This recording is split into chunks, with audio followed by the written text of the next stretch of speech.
How to enable Do Not Disturb in PUBG Mobile. Hi everyone, welcome back to Gameplay Classic. If you want to play PUBG without interruptions, then you can enable Do Not Disturb mode, which stops notifications and friend requests while you are gaming. This is perfect for you to focus on your matches. So first of all, open the PUBG application on your device and log in. Once you're inside the lobby screen, go to your Friends tab on the left-hand corner.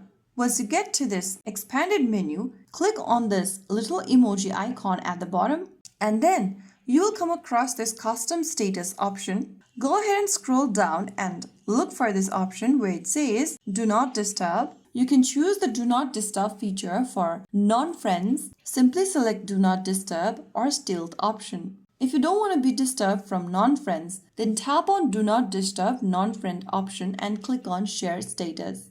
Right after you do that, you'll be able to enable the Do Not Disturb feature in PUBG. So there you have it. That's how it's super easily done. If you found the video helpful, don't forget to like, share and subscribe to our channel. I will be back again in the next video. Thank you for watching.